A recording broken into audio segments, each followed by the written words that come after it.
at this just absolutely gorgeous spot. The exposure's not too good, but the Fergus River is pouring into Bain Lake here.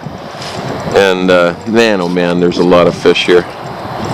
It's an absolute fish factory. Brendan, we're keeping walleye because we're doing a community shore lunch for 13 people today. And it's a fairly decent pike that Bren just caught. You better watch out for the anchor rope, bud. There's so many fish here. It's just polluted with fish. Unbelievable.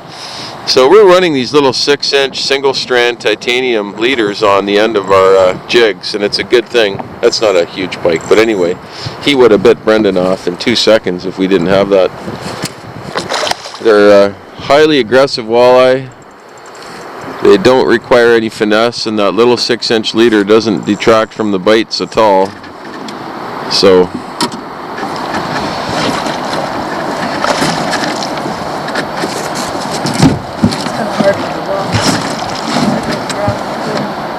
there you go, that's a nice fat one. Oh, he's right in the corner of the mouth. Nice. Yep. Lots of those kind of fat, mid-size, low 30-inch class fish all day long. Yep. Let's see if you can get one. It's not too hard. No. Brendan has the electric chicken Northland Impulse paddle tail on right now.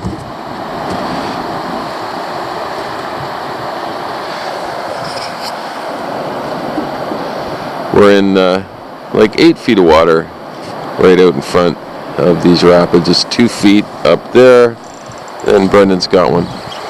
And right behind us it's like 25, 26.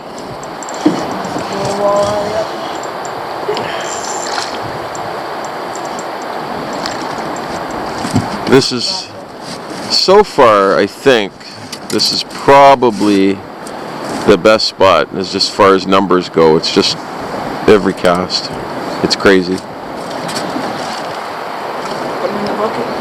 So we're adding the fish to our collection in the bucket there.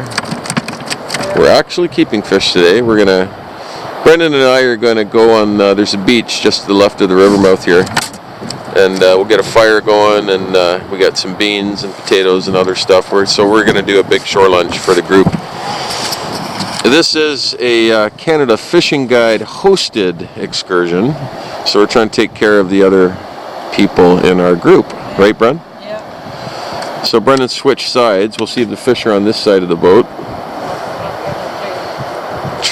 Actually, just go on that side, only because the sun exposure is better. It's a little better. It'll flip into the current right there. That's where we get most of our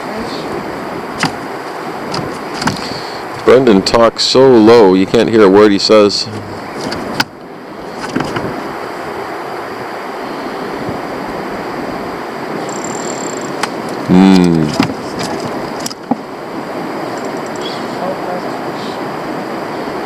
if I can get him back.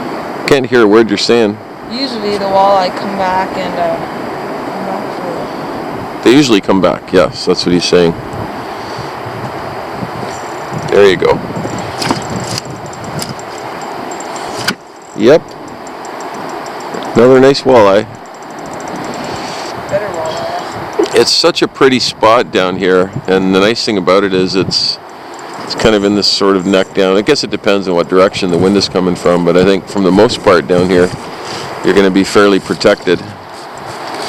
And you can just throw the anchor out and sit here, fish this spot for, half an hour, move 30 feet over, fish there, and just like all the way around. You could spend a whole day just fishing here. That's a nice fat one. Yeah. Well, that one's going into the hot oil later. Yep. All right.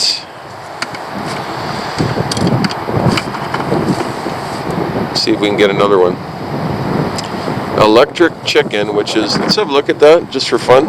It's kind of like hot pink and sort of yellowy chartreuse color on just a pretty beat up looking pink and white head. We have used that since the start of the trip. Yeah. I haven't broken off because of the leaders. Yeah.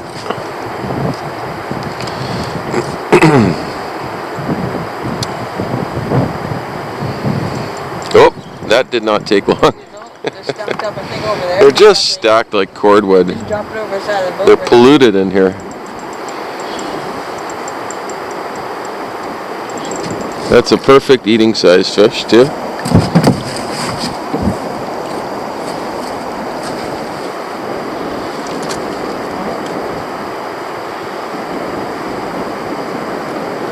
Awesome. Good job.